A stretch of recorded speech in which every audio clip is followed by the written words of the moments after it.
हम आपकी अप्रैल की पूरी करंट अफेयर करा रहे हैं। अप्रैल के बाद फिर हम आपकी मार्च की भी करा देंगे और फिर फरवरी की, फिर जनवरी की, और फिर जब मई की आ जाएगी तो हम मई की भी पूरी मंथली करंट अफेयर आपको प्रोवाइड करा देंगे। ठीक है, तो चलिए हम चलते हैं अपना पहले क्वेश्चन पर। पहला क्वेश्चन रहेगा हमारा इसमें रहेगा कि दोहा कतर में शॉटगन ओलंपिक क्वालिफिकेशन चैंपियनशिप में रजत पदक के साथ महिला स्कीट में भारत के लिए पेरिस 2024 कोटा किसने हासिल किया है? तो इसका जो आपका आंसर रहेगा वो हो जाएगा महेश्वरी चौहान। क्या रहेगा इसका आंसर? महेश्वरी चौहान। तो ऑप्शन ए इसका करेक्ट हो जाएगा। रहेगा इसमें सेकंड क्वेश्चन कि 2024 पेरिस ओलंपिक में बैडमिंटन में महिला एकल वर्ग में भारत का प्रतिनिधित्व कौन करेगा? तो जो आपके जो 2024 का जो पेरिस ओलंपिक में है, जो बैडमिंटन में जो महिला एकल वर्ग का जो भारत का प्रतिनिधित्व है वो आपकी पीवी सिंधु कर रही हैं। कौन कर रही हैं? पीवी सिंधु कर रही हैं। तो ऑप्शन सी आपका करेक्ट हो जाएगा। ठीक है, आगे हम चलेंगे नेक्स्ट क्वेश्चन पर। थर्ड क्वेश्चन आएगा इसी में। थर्ड क्वेश्चन है कि कौन से भारतीय बैडमिंटन खिलाड़ी 2024 पेरिस ओलंपिक में पुरुष युगल वर्ग में प्रतिस्पर्धा करेंगे? तो पुरुष युगल वर्ग से कौन प्रतिस्पर्धा कर रहे हैं? तो वो आपके सात्विक साईराज रंकी रेड्डी और चिराग शेट्टी कर रहे हैं। कौन कर रहे हैं? सात्विक साईराज रंकी रेड्डी और चिराग शेट्टी। ठीक है, आगे बढ़ेंगे हम नेक्स्ट क्वेश्चन पर। नेक्स्ट क्वेश्चन रहेगा आपका कि 27 अप्रैल 2024 को शंघाई में तीरंदाजी विश्व कप चरण 1 में स्वर्ण पदक की हैट्रिक किसने हासिल की थी? तो जो आपकी तीरंदाजी में जो विश्व कप चरण प्रथम था उसमें जो स्वर्ण पदक की हैट्रिक है वो आपकी ज्योति सुरेखा वेनन ने बना रखी थी। ठीक है, हासिल की थी ज्योति सुरेखा वेनन ने। और कहाँ की? तो शंघाई में तीरंदाजी। आगे हम चलेंगे नेक्स्ट क्वेश्चन पर। नेक्स्ट क्वेश्चन रहेगा इसी सीरीज में कि हाई रेस फ्रांस में नौकायन में पेरिस ओलंपिक कोटा किसने हासिल किया है? हाई रेस फ्रांस में नौकायन में पेरिस ओलंपिक कोटा किसने किया है? तो इसका आंसर हो जाएगा आपका नेत्र्या कुमानन। कौन हो जाएगा इसका आंसर? नेत्र्या कुमानन। तो ऑप्शन बी इसका करेक्ट हो जाएगा। ठीक है, आगे चलेंगे। नेक्स्ट क्वेश्चन आएगा हमारा करंट में कि आधुनिक बैल का पिता किसे माना जाता है और उनके जन्मदिन को अंतर्राष्ट्रीय नृत्य दिवस के रूप में मनाया जाता है? आधुनिक पिता जो बैल है उसके पिता किसे माने जाते हैं? तो वो आपके जीन जॉर्जेस नोबेल को, किसको? जीन जॉर्जेस नोबरे को आपका पिता माना जाता है बैल का। साथ ही उन्हीं के जन्मदिन पर आपका जो अंतर्राष्ट्रीय नृत्य दिवस है उसके रूप में मनाया जाता है। ठीक है, और कब? तो 29 अप्रैल को। किस दिन को मनाया जाता है? तो 29 अप्रैल को। ठीक है, आगे चलेंगे हम नेक्स्ट पर। नेक्स्ट रहेगा आपका कि दूसरे चरण के चुनाव के दौरान निम्नलिखित में से किस राज्य में सबसे कम मतदान हुआ है? तो जो आपका यूपी है, उत्तर प्रदेश है, उसमें दूसरे चरण के चुनाव में सबसे कम मतदान हुआ है। तो ऑप्शन डी आपका करेक्ट हो जाएगा। ठीक है, आगे हम चलेंगे। नेक्स्ट क्वेश्चन है कि कौन से देश SCO के सदस्य हैं? तो SCO के सदस्य कौन से देश हैं? तो वो हैं आपके 8 संघाई राज्य सदस्य हैं, जिसमें से पूर्णतः आपके भारत, कजाकिस्तान, चीन, किर्गिस्तान, रूस, पाकिस्तान, तजाकिस्तान और उज्बेकिस्तान है। ठीक है, आगे चलेंगे हम नेक्स्ट क्वेश्चन पर। नेक्स्ट है आपका कि भारत के रक्षा सचिव कौन है? तो भारत के रक्षा सचिव कौन है? तो आपका आंसर हो जाएगा कि जो भारत के रक्षा सचिव हैं वो आपकी गिरधर अरमाने हैं। तो ऑप्शन बी करेक्ट हो जाएगा। और ये जो कजाकिस्तान में आस्था में संघाई सहयोग संगठन के एक रक्षा मंत्रियों की बैठक में भाग लिया था। तो कब? तो 26 अप्रैल को। ठीक है, आगे चलेंगे नेक्स्ट क्वेश्चन पर। नेक्स्ट क्वेश्चन है आपका कि 26 अप्रैल 2024 को आयोजित लोकसभा चुनाव 2024 के दूसरे चरण में किस राज्य में निर्वाचन क्षेत्रों की संख्या सबसे अधिक थी? तो निर्वाचन सदस्यों की जो संख्या है वो सबसे अधिक आपकी केरल में थी। कहाँ पर थी? केरल में। ठीक है, तो ऑप्शन ए आपका करेक्ट हो जाता है। आगे चलेंगे नेक्स्ट पर। नेक्स्ट क्वेश्चन है कि विश्व बौद्धिक संपदा दिवस प्रतिवर्ष किस तिथि को मनाया जाता है? तो वो आपका 26 अप्रैल को मनाते हैं। कब? 26 अप्रैल को। तो ऑप्शन भी आपका करेक्ट हो जाएगा। ठीक है, आगे है आपका कि भारतीय रिजर्व बैंक RBI ने किस बैंक को नए क्रेडिट कार्ड जारी करने और ऑनलाइन ग्राहक प्राप्त करने का तुरंत रोक लगाने का निर्देश दिया था? तो ये आपकी जो कोटक महिंद्रा बैंक है उसी पर रोक लगा दी गई थी। और किसने? तो भारतीय रिजर्व बैंक ने। तो ऑप्शन सी आपका करेक्ट हो जाएगा। ठीक है, नेक्स्ट क्वेश्चन रहेगा इसी श्रृंखला में आपका कि किस भारतीय फिल्म को कांस्य फिल्म महोत्सव के लिए ला सिनेमा श्रेणी में चुना गया है। तो जो ला सिनेमा श्रेणी में आपकी फिल्म चुनी गई है वो है सूरजमुखी के बारे में सबसे पहले पता चला। तो सूरजमुखी के बारे में सबसे पहले पता चला, ये फिल्म को आपका दा सिने श्रेणी में चुना गया है। और किसमें? तो कान फिल्म महोत्सव में। ठीक है, तो ऑप्शन सी आपका करेक्ट हो जाता है। आगे हम चलेंगे नेक्स्ट पर। तो नेक्स्ट रहेगा आपका कि film sunflower were the first ones to know का जो निर्देशन है वो किसने किया था। जो सनफ्लावर वाली जो आपकी मूवी है उसका निर्देशन किसने किया था। तो इसका आंसर हो जाएगा आपका कि चिदानंद एस नायक ने। किसने? चिदानंद एस नायक ने आपका जो सनफ्लावर वाली मूवी है उसका निर्देशन किया था। ठीक है, आगे हम चलेंगे नेक्स्ट क्वेश्चन पर। नेक्स्ट क्वेश्चन है आपका कि हम किस तारीख को विश्व पुस्तक और कॉपीराइट दिवस मनाते हैं।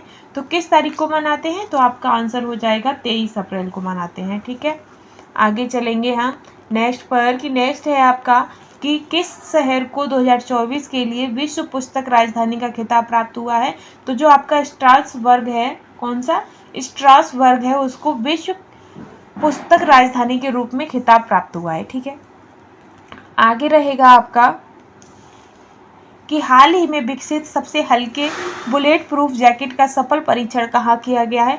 तो ये आपका जो TVRL चंडीगढ़ में हुआ है। कहाँ पर हुआ है? TVRL चंडीगढ़ में हुआ है, जिसका कैसा है? तो सबसे हल्की बुलेट प्रूफ जैकेट के रूप में परीक्षण किया गया है चंडीगढ़ में। ठीक है, आगे है आपका कि किस संशोधन अधिनियम ने भारत में पंचायती राज व्यवस्था की स्थापना की है। तो वह कौन सा संशोधन था? तो वो आपका संशोधन था 73वां संविधान संशोधन के तहत आपकी जो पंचायती राज व्यवस्था है उसकी व्यवस्था की गई थी और स्थापना की गई थी। ठीक है, और कब? तो इस दिन को जो पंचायती राज दिवस के दिन को हम 24 अप्रैल को जो दिन है उसे हम राष्ट्रीय पंचायती राज दिवस के रूप में हर साल मनाते हैं 24 अप्रैल को। ठीक है, आगे हम चलेंगे नेक्स्ट क्वेश्चन पर। नेक्स्ट क्वेश्चन रहेगा आपका कि फिडे कैडेट्स टूर्नामेंट जीतने वाले सबसे कम उम्र के शतरंज खिलाड़ी कौन हैं। तो सबसे कम उम्र के जो शतरंज खिलाड़ी हैं वो आपके डेमरा राजू राकेश हैं। कौन है? डोमरा राजू राकेश। ठीक है, और ये कब हुआ था? तो ये आपका 22 अप्रैल को हुआ था। ठीक है, और इनकी आयु कितनी है? तो 17 वर्षीय शतरंज खिलाड़ी हैं। ठीक, सबसे कम उम्र के हैं। ठीक है, तो ऑप्शन डी इसका करेक्ट है। आगे हम चलेंगे नेक्स्ट क्वेश्चन पर। नेक्स्ट क्वेश्चन रहेगा आपका कि कौन सा दिन विश्व पृथ्वी दिवस के रूप में मनाया जाता है। तो विश्व पृथ्वी दिवस के रूप में आपका 22 अप्रैल मनाते हैं। किसको? 22 अप्रैल को। तो जो आपका ऑप्शन बी है वो करेक्ट हो जाएगा। ठीक है, नेक्स्ट क्वेश्चन है आपका कि विश्व पृथ्वी दिवस जो विश्व पृथ्वी दिवस है वो कब मनाया जाता है और साथ ही इसकी थीम क्या थी। तो अभी जो आपका विश्व पृथ्वी दिवस मनाया गया है उसकी थीम क्या थी। तो 22 अप्रैल को विश्व पृथ्वी दिवस मनाया गया और इसकी थीम थी आपकी कि ग्रह बनाम प्लास्टिक। क्या थी थीम?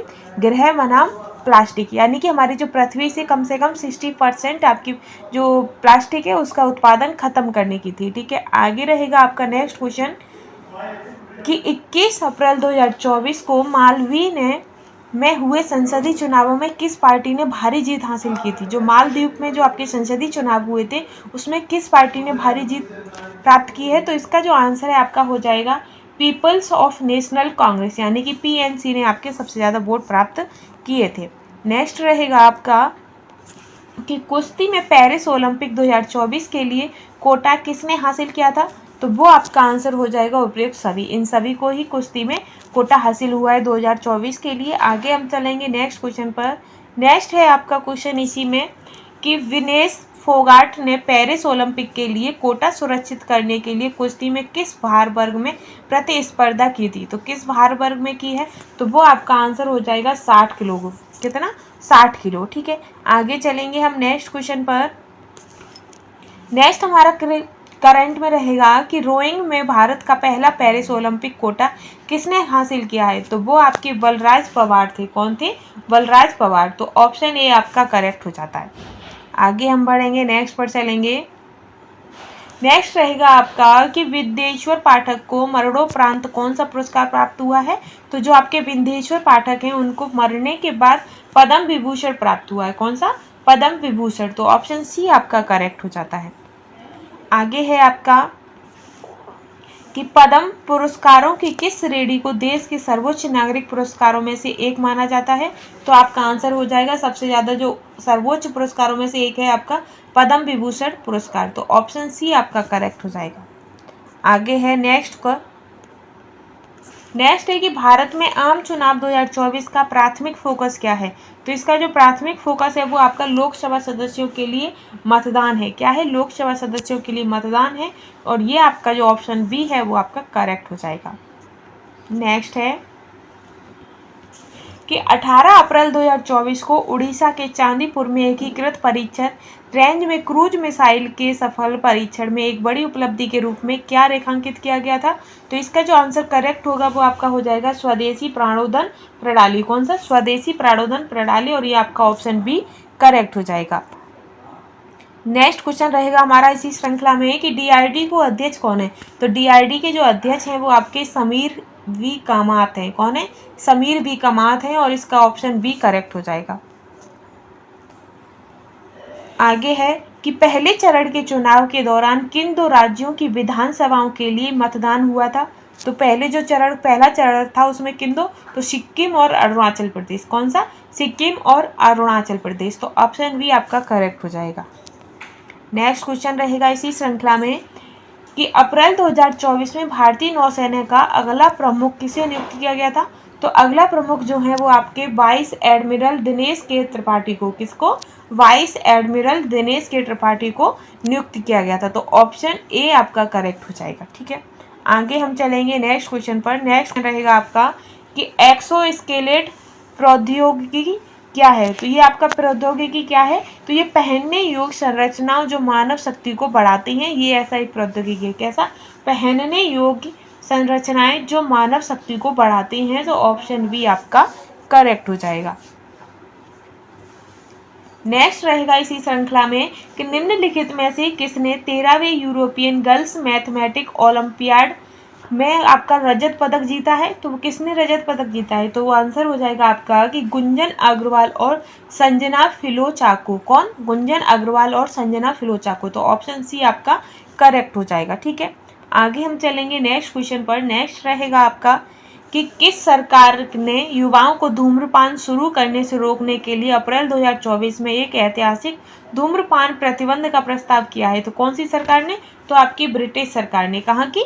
ब्रिटिश सरकार ने। ठीक है, और कब? तो 1 जनवरी 2009 के बाद। ठीक है, जो 1 जनवरी 2009 के बाद व्यक्ति जन्मे हैं, युवा जन्मे हैं, अगर वो कोई धूम्रपान करते हैं तो उनके लिए ये वाली सरकार, ब्रिटिश सरकार ने रोक के लिए प्रावधान चालू कर दिया है। ठीक है, तो इसका ऑप्शन क्या हो जाएगा? ऑप्शन हो जाएगा आपका सी। ठीक है, नेक्स्ट क्वेश्चन पर हम चलेंगे। नेक्स्ट क्वेश्चन रहेगा इसी में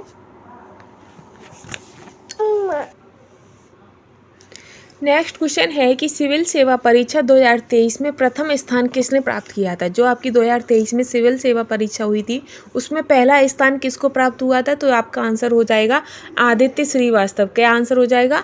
आदित्य श्रीवास्तव। ठीक है, तो इसका आंसर हो गया आपका ऑप्शन बी, इसका करेक्ट हो जाता है। ठीक है, और दूसरे स्थान पर आपके कौन आए थे? तो दूसरे स्थान पर आपके अनिमेष प्रधान आए थे। ठीक है, अनिमेष प्रधान। और तीसरे पर थी आपकी डोनरू अनन्या रेड्डी। कौन थी तीसरे स्थान पर? डोनरू अनन्या रेड्डी। ठीक है, आगे हम चलेंगे नेक्स्ट क्वेश्चन पर। नेक्स्ट क्वेश्चन रहेगा आपका इसी में कि IMF के अप्रैल 2024 पूर्वानुमान के अनुसार वित्तीय वर्ष 2024-25 के लिए भारत का संशोधित GDP विकास अनुमान क्या है? तो GDP विकास अनुमान आपका 6.8% है। कितना है? 6.8% है। तो ऑप्शन बी आपका करेक्ट हो जाता है। ऑप्शन बी जो है वो आपका करेक्ट हो जाएगा। आगे हम चलेंगे नेक्स्ट पर। नेक्स्ट रहेगा आपका कि 15 अप्रैल 2024 को नई दिल्ली में आतंकवाद के मुकाबले पर भारत फ्रांस संयुक्त कार्य समूह की 16वीं बैठक के दौरान मुख्य विषयों पर क्या चर्चा हुई थी? तो मुख्य विषयों पर जो चर्चा हुई थी वो आपकी आतंकवाद से निपटने की चुनौतियों से संबंधित जो चर्चा हुई थी। ठीक है, और ये बैठक कब हुई थी? तो ये बैठक आपकी 15 अप्रैल को हुई थी और 16वीं बैठक थी आपकी। ठीक है, तो ऑप्शन क्या है? इसका ऑप्शन सी इसका करेक्ट हो जाएगा। आगे हम चलेंगे नेक्स्ट क्वेश्चन पर। नेक्स्ट क्वेश्चन रहेगा आपका कि एशियाई कुश्ती चैंपियनशिप 2024 किस शहर में आयोजित की गई है? तो जो आपकी एशियाई कुश्ती चैंपियनशिप है 2024 ये आपकी बिश्केक किर्गिस्तान में, कहाँ पर? बिश्केक किर्गिस्तान में ये आयोजित की गई है। ठीक है, तो ऑप्शन बी आपका करेक्ट हो जाएगा। आगे हम बढ़ेंगे नेक्स्ट क्वेश्चन पर। नेक्स्ट क्वेश्चन रहेगा हमारा कि कौन सा शब्द उस घटना का वर्णन करता है जहां किसी देश की जनसंख्या में काफ़ी गिरावट आती है जिससे मृत्यु की तुलना में कम जन्म होता है। मृत्यु की तुलना में कम जन्म होता है, तो वह कौन सी? तो ये आपके जनसंख्या पतन को दर्शाती। किसको? जनसंख्या पतन। तो ऑप्शन सी आपका करेक्ट हो जाएगा। ठीक है, आगे चलेंगे हम नेक्स्ट पर। तो नेक्स्ट रहेगा आपका इसी श्रृंखला में कि कौन सा देश गंभीर जनसंख्या गिरावट का सामना कर रहा है, संभावित रूप से जनसंख्या गिरावट का अनुमान करने वाला देश बन गया है। तो ये कौन सा देश है? तो ये आपका ग्रीस है। तो ऑप्शन सी आपका करेक्ट हो जाएगा। आगे चलेंगे हम नेक्स्ट क्वेश्चन पर। नेक्स्ट क्वेश्चन रहेगा आपका कि जलियांवाला बाग नरसंहार की तारीख क्या थी? तो आप सभी को ही पता है कि जो जलियांवाला नरसंहार हुआ था वो आपका 13 अप्रैल 1919 को हुआ था। कब हुआ था? 13 अप्रैल 1919 को। और ऑप्शन ए इसी के साथ आपका सही हो जाता है। आगे है आपका कि जलियांवाला बाग नरसंहार कहाँ हुआ था? तो ये भी आप सभी को पता होगा, अमृतसर में हुआ था। और ये क्या हुआ था? जो जलियांवाला बाग था वहाँ पर क्रांतिकारी आंदोलनों को बढ़ावा देने के लिए एक तरीके से एक मीटिंग लगाई गई थी। तो उस मीटिंग के दौरान जो आपके जनरल डायर थे उन्होंने जलियांवाला जो निहत्ती सरकार थी, निहत्ती लोग थे, सभी पर उन्होंने आप वो गोलियां चलवा दी थी, जिसके कारण जो कांड हुआ था उसके कारण जो महात्मा गांधी थे उन्होंने अपनी उपाधि भी वापस कर दी थी। तो ये कहाँ हुआ था? ये आपका अमृतसर में हुआ था। और अमृतसर के साथ ही आपका आंसर हो जाता है ऑप्शन सी।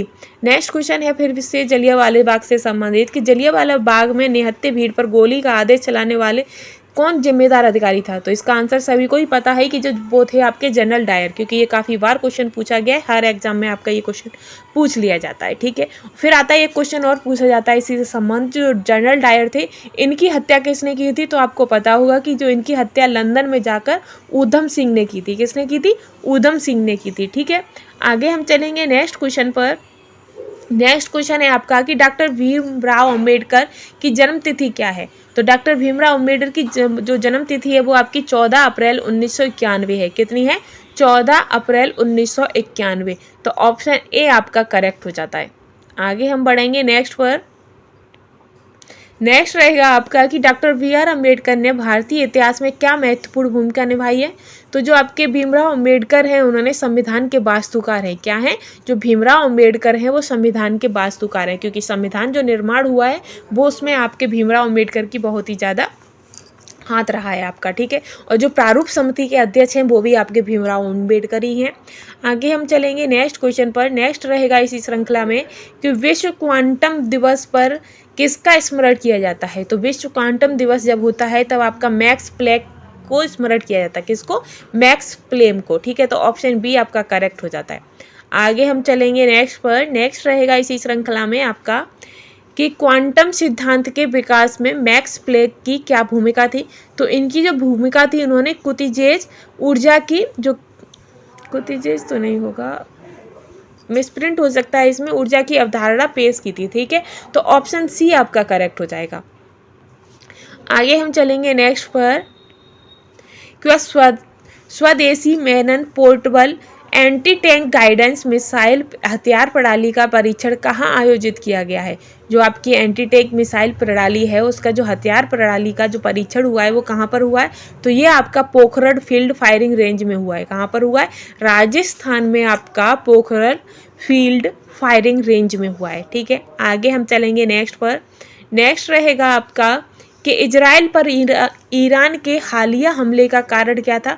तो इजराइल पर जो ईरान का भी हाल में जो हमला हुआ है उसका कारण क्या था? तो उसका कारण था दमिश्क में ईरानी वाणिज्य दूतावास का इजरायली हमला। ठीक है, तो ऑप्शन ए आपका करेक्ट हो जाता है। और ये कब हुआ है हमला? तो ये आपका 13 अप्रैल को हमला हुआ था। कब हुआ था? 13 अप्रैल को हमला हुआ था।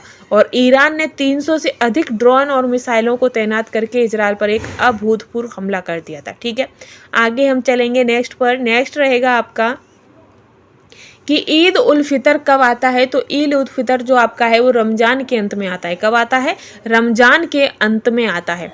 आगे हम चलेंगे नेक्स्ट पर। तो नेक्स्ट रहेगा आपका कि क्यूएस वर्ल्ड यूनिवर्सिटी रैंकिंग के अनुसार विकास अध्ययन के क्षेत्र में जेएनयू ने विश्व स्तर पर कौन सा स्थान प्राप्त किया है? तो जेएनयू ने आपका विश्व स्तर पर 20वां स्थान प्राप्त किया है। कौन सा? 20वां। ठीक है, तो ऑप्शन बी आपका करेक्ट हो जाएगा।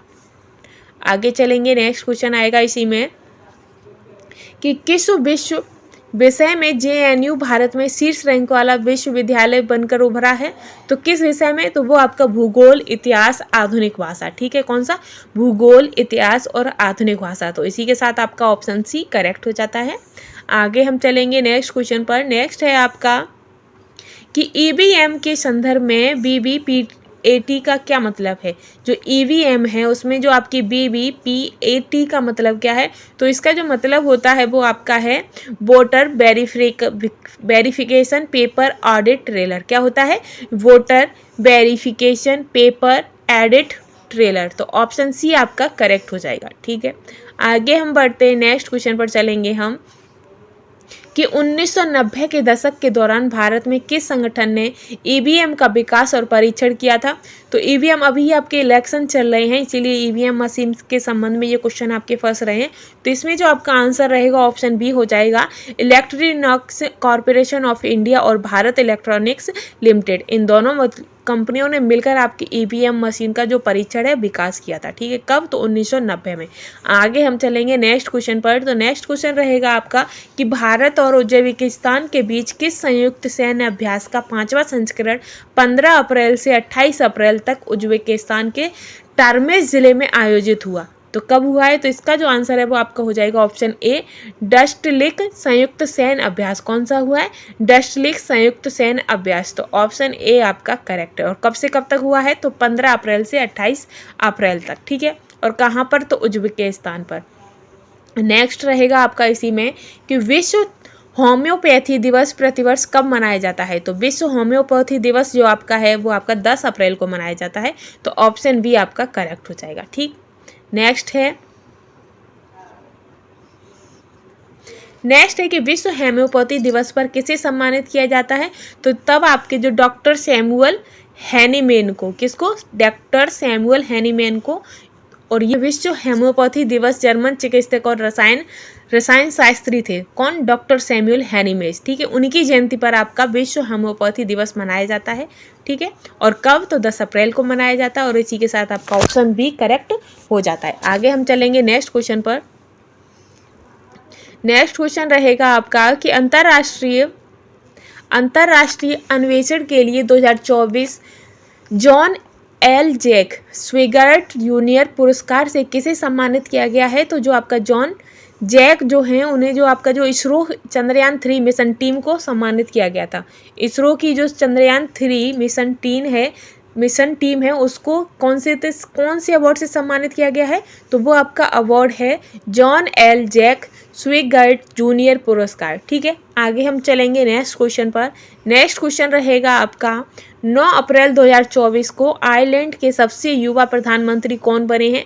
तो आयरलैंड के सबसे युवा प्रधानमंत्री आपके साइमन हैरिस बने हैं। तो ऑप्शन बी आपका करेक्ट हो जाता है। ठीक है, नेक्स्ट है कि अदानी ग्रीस एनर्जी लिमिटेड द्वारा विश्व का सबसे बड़ा बिजली संयंत्र कहाँ विकसित किया जा रहा है। तो अदानी ग्रीन एनर्जी लिमिटेड द्वारा विश्व का सबसे बड़ा बिजली संयंत्र कहाँ विकसित किया जा रहा है। तो वो आपका खाबड़ा गुजरात में। कहाँ पर, खाबड़ा गुजरात में। तो ऑप्शन ए आपका करेक्ट हो जाता है। ठीक है, नेक्स्ट है कि कौन सी घटना विक्रम संवत 2081 की शुरुआत का प्रतीक है। कौन सी घटना आपकी विक्रम संवत 2081 की शुरुआत है। तो जो आपकी चैत्र शुक्लादि, कौन सी, चैत्र शुक्लादि। तो ऑप्शन सी आपका करेक्ट हो जाता है। नेक्स्ट है इसी श्रृंखला में कि अगादी को नए साल के दिन के रूप में किन राज्यों में मनाया जाता है। तो आपका जो आंध्र प्रदेश, तेलंगाना और कर्नाटक राज्य में। तो ऑप्शन ए आपका करेक्ट हो जाता है। नेक्स्ट क्वेश्चन रहेगा आपका कि गुड़ी पड़वा उत्सव के दौरान घरों के बाहर क्या उगाया जाता है। जब गुड़ी पड़वा का जो त्यौहार होता है, महाराष्ट्र का ये लोकप्रिय त्यौहार है। तो जब गुड़ी पड़वा का जो त्यौहार होता है तो घर के बाहर आपको सजाया हुआ एक खंबा लगाते हैं। क्या लगाते हैं, सजाया हुआ एक खंबा लगाते हैं। ठीक है, आगे है नेक्स्ट क्वेश्चन कि कौन सा समुदाय चेटी चंड को अपने नए साल के रूप में मनाते हैं। चेटी चंड, ठीक है, तो जो सिंधी समुदाय है, कौन सा, सिंधी समुदाय है। तो ऑप्शन बी आपका करेक्ट हो जाएगा। नेक्स्ट है कि मार्टे कार्लो मास्टर्स में मुख्य ड्रॉ मैच जीतने वाले पहले भारतीय कौन थे? तो ड्रॉ मैच जीतने वाले भारतीय पहले आपके सुमित नायल थे। कौन थे? सुमित नायल थे। तो ऑप्शन सी आपका करेक्ट हो जाता है। आगे है कि विश्व स्वास्थ्य दिवस 2024 का विषय क्या है? तो जो विश्व स्वास्थ्य दिवस 2024 है उसका विषय आपका है मेरा स्वास्थ्य मेरा अधिकार। ठीक है, यह इसकी थीम है। आगे चलेंगे हम नेक्स्ट पर। नेक्स्ट है कि विश्व स्वास्थ्य दिवस प्रतिवर्ष कब मनाते हैं? तो ये आपका 7 अप्रैल को मनाया जाता है। ठीक है, आगे है आपका कि केंद्रीय प्रत्यक्ष कर बोर्ड CBDT के अनुसार करदाता आकलन वर्ष 2024-25 के लिए अपना आयकर रिटर्न कब दाखिल कर सकते हैं? तो अपना आयकर रिटर्न आप 1 अप्रैल 2024 को दाखिल कर सकते हैं। तो ऑप्शन क्या हो जाएगा? ऑप्शन बी इसका करेक्ट हो जाएगा। ठीक है, आगे बढ़ेंगे हम। आगे है आपका कि 8 अप्रैल 2024 को आयोजित परिवर्तन चिंतन त्रिसेवा सम्मेलन का मुख्य उद्देश्य क्या था? तो जो आपका त्रिसेवा सम्मेलन है उसका मुख्य उद्देश्य था संयुक्तता और एकीकरण प्रयासों के लिए नए विचार और सुधार उत्पन्न करना। ऑप्शन बी करेक्ट हो जाएगा। नेक्स्ट है कि भारत के चीफ ऑफ डिफेंस स्टाफ कौन है? तो भारत के जो चीफ ऑफ डिफेंस स्टाफ है वो हैं आपके जनरल अनिल चौहान। कौन है? जनरल अनिल चौहान। ठीक है, आगे चलेंगे कि पेरिस में 2024 ग्रीष्मकालिक ओलंपिक में जूरी सदस्य के रूप में सेवा करने वाली भारत की पहली महिला के रूप में इतिहास रचने के लिए कौन तैयार है? तो वो आपके कौन तैयार हैं? तो वो हैं बिल्किस मीर। कौन है? बिल्किस मीर। ठीक है, ऑप्शन बी करेक्ट हो जाता है। आगे है आपका कि भारतीय रिजर्व बैंक की मौद्रिक नीति समिति ने 5 अप्रैल 2024 को रेपो रेट के संबंध में क्या निर्णय लिया था? तो रेपो रेट के संबंध में आपको बरकरार रखा है। क्या निर्णय लिया? बरकरार रखा। ठीक है, तो कब? तो 5 अप्रैल को। तो ऑप्शन सी इसका करेक्ट है। नेक्स्ट क्वेश्चन रहेगा आपका इसी में, रेपो रेट क्या होता है? तो रेपो रेट वह दर जिस पर बैंक RBI से धन उधार लेती है वो आपका रेपो रेट कहलाती है। उधार लेती है कौन? RBI। तो ऑप्शन सी आपका करेक्ट है। Option C. नेक्स्ट है कि भारतीय reserve bank unified payment interface का उपयोग करके कैश डिपॉजिट मशीनों के माध्यम से कौन सी नई कार्यक्षमता सक्षम करेगा? तो इसका जो आंसर है वो आपका हो जाएगा ऑप्शन सी, यानी कि ऑप्शन सी आपका करेक्ट हो जाएगा। तो इसी के साथ हमारी अप्रैल की जो करंट अफेयर थी वो ख़त्म होती है और ये जो मोस्ट इंपॉर्टेंट आपके क्वेश्चनों की सीरीज़ थी करंट की, जो कि आपके जितने भी एग्जाम आगे आने वाले उसके लिए बहुत ज़्यादा इंपॉर्टेंट साबित होगी, क्योंकि हमारे 6 मंथ की करंट अफेयर ज़्यादातर एग्जाम में पूछी जाती है। अगर आप 6 मंथ की करंट अफेयर कंप्लीट कर लेते हैं तो आपको एग्जाम में करंट से संबंधित कोई भी दिक्कत नहीं आएगी। तो अगर आपको हमारा कंटेंट पसंद आया हो तो प्लीज़ चैनल के साथ बने रहिएगा और थैंक्स फॉर वॉचिंग।